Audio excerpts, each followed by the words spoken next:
शीर्षक है जब जब जो जो होता है तब तब वो होता है। और राम हो ये वही जो राम रच राखा, तो करी तर्क बढ़ा वही शाखा। एक पंडित जी थे, बहुत ज्ञानी थे, ज्योतिषी का काम भी करते थे और उन्हें कुछ ऐसा ज्ञान था कि वो बता सकते थे कि आपके भविष्य में क्या होने वाला है। तो सब लोग उनके पास आते थे गांव में और सब उनसे सारी बातें पूछते थे और उनकी अक्सर बातें सब सच होती थी। उसी गांव में एक बहुत नास्तिक आदमी रहता था जिसको इस बात पे कोई विश्वास नहीं था। उसने कहा ऐसा कैसे हो सकता है, आज मैं पंडित जी से पूछता हूँ क्या होगा और मैं उसको उलट के ही दिखाऊंगा। कैसे हो सकता है कि जो कुछ ये कहे वही सच होता है और भगवान ने पहले से लिख रखा है। मैं नहीं मानता। ठीक है, वो पंडित जी के पास गया। पंडित जी से बोला कि पंडित जी आज मेरी जन्म पत्री में, आज मेरे हाथ देख के बताओ आज मेरी किस्मत में क्या है और आज मैं आपको प्रूफ करके दिखाऊंगा कि जो भगवान ने रच रखा है वो होगा नहीं। तो पंडित जी ने कहा देखो कोई खास बात तो नहीं है तुम्हारे हाथ में, लेकिन ये कह सकता हूँ कि आज कुछ तुम आज खीर खाओगे। ऐसे पंडित जी ने मजाक में बोला या सच बोला? उसने कहा खीर खाऊंगा और कुछ नहीं? नहीं, आज तुम्हारी किस्मत में खीर खाना लिखा है। उसने कहा अच्छा तो ठीक है, ये तो बहुत आसान है, आज मैं आपको दिखाऊंगा कि मैं आज खीर खाऊंगा ही नहीं। तो उसने कहा कि ठीक है कोशिश करो। तो अपने घर गया, घर में अपनी वाइफ को और बच्चों को बोला आज खीर नहीं बनेगी घर में, आज कोई गलती से भी खीर नहीं बना देना। तो थोड़े परेशान हुई, क्या बात हुई, कोई खीर की बात नहीं, कुछ नहीं, खीर नहीं बनेगी, क्यों नहीं बनेगी, खीर का क्या? उसने सोचा कि रहने दो, यहाँ पर अगर इन्होंने खीर बना दी जिद में और खानी पड़ गई तो मुश्किल हो जाएगी, तो मैं यहाँ से बाहर ही चला जाता हूँ।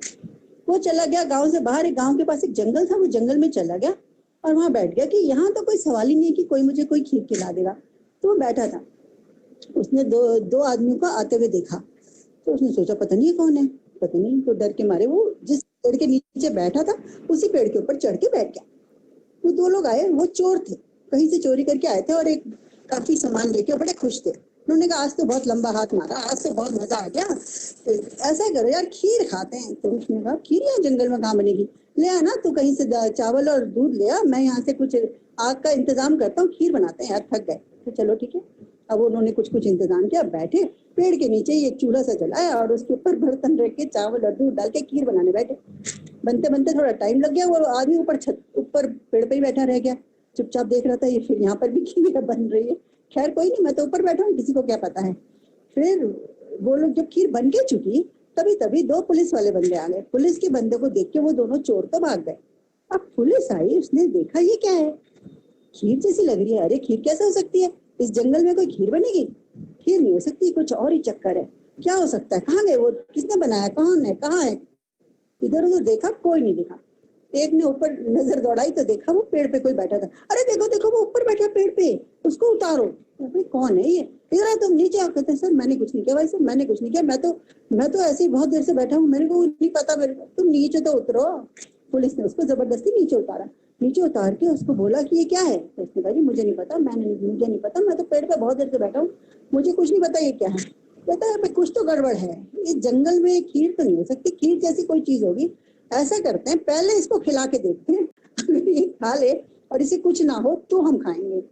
ऐसे करके पुलिस वालों ने उसको पकड़ा और उसको जबरदस्ती उसके मुंह में खीर डाल के उसको खिलाई और फिर देखा कि तो कुछ नहीं हुआ। फिर उन्होंने खूब आराम से खीर खाई और ये बेचारा इतना पछताया, वहां से भाग के आया, पंडित जी के पैरों में गिर के बोला पंडित जी आप सही कहते हो ये वही जो राम रच रहा था, हमने कितनी कोशिश करी, मैं इतनी कोशिश करी, लेकिन होना वही है जो भगवान ने किया। तो ये एक छोटी सी वो है कि एग्जाम्पल देने की बात है, अदरवाइज वैसे ऐसा है कि वही होता है जो रच रखा होता है भगवान ने। ये मेरी स्टोरी। वैसे चित्रा, मैंने एक बहुत